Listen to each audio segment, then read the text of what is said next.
કાલે એક 38 વર્ષના એક મેલ પેશન્ટ મારી પાસે આવ્યા.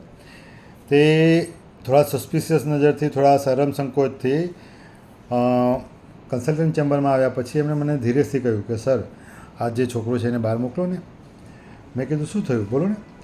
તો હું એમને કોઈ પ્રાઇવસીવાળી વાત હોય તો હું બહાર મોકલું. હા સાહેબ, એવું જ છે, તમે એમને બહાર મોકલો, મારે તમને થોડી પર્સનલ વાત કરવી છે. ઓકે. પછી મેં એમને પૂછ્યું કે શું તકલીફ છે. તો એમણે કહ્યું કે સાહેબ, મને છેલ્લા 6 મહિનાથી સેક્સ કરવામાં તકલીફ પડે છે. એકચ્યુઅલી હું સેક્સ કરવા જાઉં ત્યારે શું થાય છે કે મારા વાઈફને હું સંતોષ નથી આપી શકતો અને હું સેક્સ વધારે સમય માટે નથી કરી શકતો. તો મેં એમને પૂછ્યું કે આમાં તમને શરમ કઈ બાબતમાં હતી, કે સેક્સની તકલીફ છે એ બાબતમાં જાણ કરવામાં, છોકરો છે અહીંયા રૂમમાં એટલા માટે, કે છોકરી જ કોઈ સ્ટાફ હોય એના માટે, કે તમને પોતાને. કે તો સાહેબ, આ વાત આપણે કરવી કઈ રીતે કોઈને પણ એમ. મેં આ વાત ઘરમાં પણ કોઈને નથી કીધી, મારા વાઈફને પણ નથી કીધી, મેં મારા મિત્રોને પણ નથી કીધી, કે મારા મા બાપને પણ નથી કીધી. તો મેં કીધું આ તમને 6 મહિનાથી તકલીફ છે તો તમે કોઈની મદદ કેમ ન માગે. તો સાહેબ, પણ આપણે કોને કહેવું અને કઈ રીતે કહેવું, અને બીજું કે આની સારવાર ક્યાં થાય એ પણ મને ખબર નથી.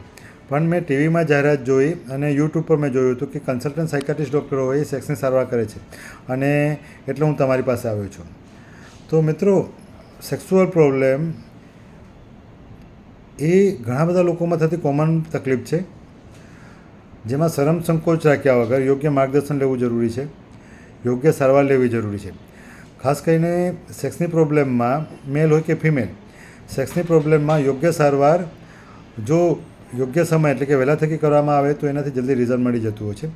તેમજ એના કારણો પણ આપણને ખબર પડતા હોય છે. મોટાભાગના કિસ્સામાં શારીરિક કારણો હોય, મનના કારણો હોય, લાઈફસ્ટાઈલના કારણો હોય, ક્યારેક ક્યારેક રિલેશનશિપ ઇસ્યુના કારણે જે સ્ટ્રેસ રહેતો હોય, અથવા રૂટીન લાઈફમાં જેના કારણે પણ માઇન્ડ ઉપર અસર થતી હોય, તો જેના કારણે પણ આ તકલીફો ઊભી થતી હોય છે.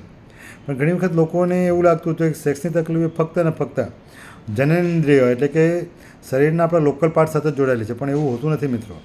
સિમ્પલ ભાષામાં કહીએ તો પંખો બગડી જાય તો શક્ય છે કે પંખામાં તકલીફ હોય, કાં તો વાયર ફોલ્ટ હોય, તો કાં તો સ્વિચ બોર્ડમાં તકલીફ હોય, તો એ પંખો ચાલુ ન થાય. તો મિત્રો, જરૂરી નથી કે પંખો બગડે એટલે ફક્ત પંખામાં તકલીફ હોય, ક્યારેક ક્યારેક સ્વિચ બોર્ડમાં પણ તકલીફ હોય.